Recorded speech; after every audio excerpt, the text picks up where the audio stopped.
और दिन भर की रोटी डेली डिवोशन में एक बार फिर से परमेश्वर की प्रेजेंस में यीशु मसीह के नाम में आप सब लोगों का मैं वेलकम करता हूं मेरे प्रियो। और आज 27 जून 2021 के लिए परमेश्वर का जो जीवित वचन मेरे और आपके लिए है वो हमको मिलता है पहले यूहन्ना की पत्री उसका 2 अध्याय और उसके 17 पद के अंदर। पहला यूहन्ना 2 अध्याय 17 पद इस समय मैं आपके सामने पढ़ रहा हूं, जहां इस प्रकार से लिखा है, संसार और उसकी अभिलाषाएं दोनों मिटते जाते हैं, पर जो परमेश्वर की इच्छा पर चलता है वह सर्वदा बना रहेगा। हालेलुया। हम परमेश्वर का धन्यवाद करते हैं मेरे प्रियो परमेश्वर के सुंदर वचन के लिए। परमेश्वर हमसे वायदा कर रहा है कि जो उसकी इच्छा पर चलता है वह सर्वदा बना रहेगा। परमेश्वर चाहता है कि हम सर्वदा बने रहें। हालेलुया। परमेश्वर कभी नहीं चाहता था कि जिस आदम को उसने बनाया है उसकी कभी मृत्यु हो। परमेश्वर कभी नहीं चाहता था कि वो अनाज्ञाकारी हो, वो पाप करे, वो व्यवस्था का उल्लंघन करे, वो उसकी बात को ना माने। परमेश्वर की ये कभी भी इच्छा नहीं थी, लेकिन परमेश्वर सब बातों को पहले से ही जानता था और उसने हर बात की पहले से ही योजना जो है वो बना कर रखी है। उसकी बुद्धि अगम है, वो हर बात को समझता है, हमने क्या किया, हम क्या कर रहे हैं, हम क्या करेंगे। He knows everything. वो आदि भी है और वो अंत भी है, वो अल्फा भी है और वो ओमेगा भी है। हालेलुया। प्रभु महान है और वो सब कुछ जानता है। हालेलुया। हम परमेश्वर का धन्यवाद करते हैं। वो परमेश्वर है जिसने इंसान को बनाया है। वो परमेश्वर है जिसने स्वर्गदूतों को बनाया है। वो परमेश्वर है जिसने बड़े बड़े पहाड़ और बड़े बड़े समुद्र को और बड़े आसमान को, बड़े सूरज चांद और तारों को बनाया है। वो परमेश्वर कितना बड़ा है हम सोच भी नहीं सकते। वो परमेश्वर कितनी बातें जानता है, सब बातें वो जानता है और हम अंदाजा नहीं लगा सकते कि वो कितना बुद्धिमान और कितना जो है शक्तिशाली परमेश्वर है मेरे प्रियो। हालेलुया। हम परमेश्वर का धन्यवाद करते हैं और यहां पर लिखा है कि जो परमेश्वर की इच्छा पर चलता है वह सर्वदा बना रहेगा। तो परमेश्वर की इच्छा क्या है? परमेश्वर की इच्छा पर चलना क्या है? परमेश्वर की इच्छा पर जो चलेगा वो सर्वदा बना रहेगा।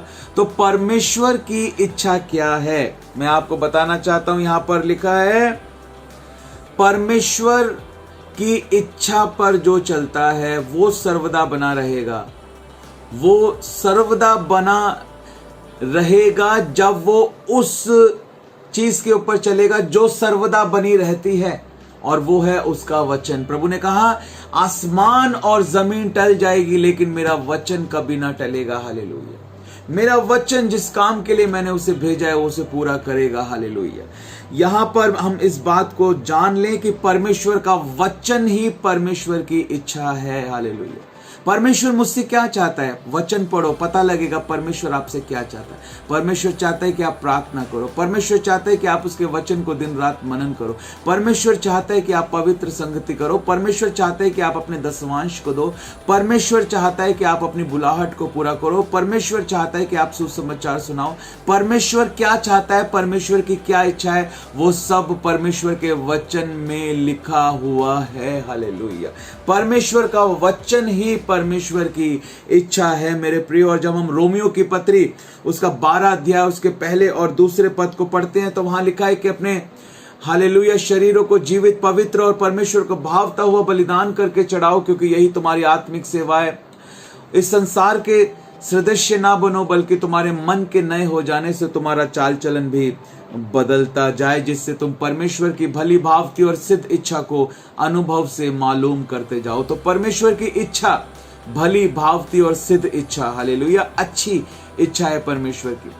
हालेलुया। परमेश्वर की बेस्ट योजना है, बेस्ट विल है आपके लिए। हालेलुया। और उस इच्छा को हम कैसे मालूम करते हैं? अनुभव से। हालेलुया। परमेश्वर के साथ चलने के अनुभव से। जब हम संसार के सदस्य नहीं रहते, अपने शरीर को जीवित, पवित्र और परमेश्वर को भावता हुआ बलिदान कर कर चढ़ा देते हैं, अपने शरीर के अंगों को धार्मिकता का हथियार होने के लिए सौंप देते हैं, अपनी इच्छा को परमेश्वर की इच्छा के अंदर हम समर्पित कर देते हैं, और अब परमेश्वर की इच्छा को पूरा करना हमारा उद्देश्य हो जाता है, और हम परमेश्वर के वचन के अनुसार अपने माइंड सेट को सेट कर लेते हैं, अपने लाइफस्टाइल को बदल लेते हैं। हालेलुया। जब हम परमेश्वर के वचन के अनुसार अनुसार चलते हैं, जब हम परमेश्वर के वचन के अनुसार आगे बढ़ते रहते हैं और उसके साथ अपने व्यक्तिगत संबंध को हम मजबूत करते रहते हैं, तो उस व्यक्तिगत मजबूत संबंध के अनुभव से हम उसकी इच्छा को मालूम करते जाते हैं। जब और वचन को पढ़ते जाते हैं,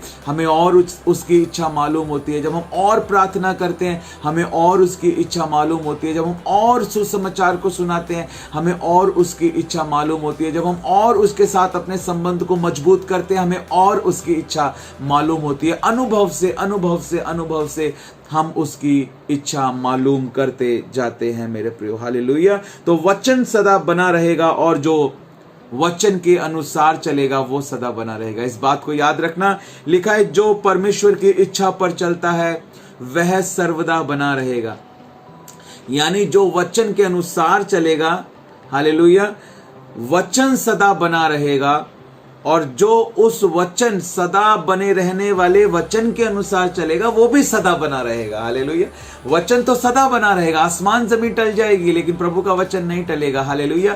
घास तो सूख जाती है और फूल मुरझा जाता है लेकिन प्रभु का वचन सदा अटल रहता है। वो वचन जो सदा बना रहने वाला वचन है, जो सदा बने रहने वाले वचन के अनुसार चलेगा, वो भी सदा बना रहेगा। हालेलुया। परमेश्वर की इच्छा पर चलना यानी परमेश्वर के वचन के अनुसार चलना। सदा बने रहने वाले वचन के अनुसार चलकर हम सदा बने रह सकते हैं। हालेलुया।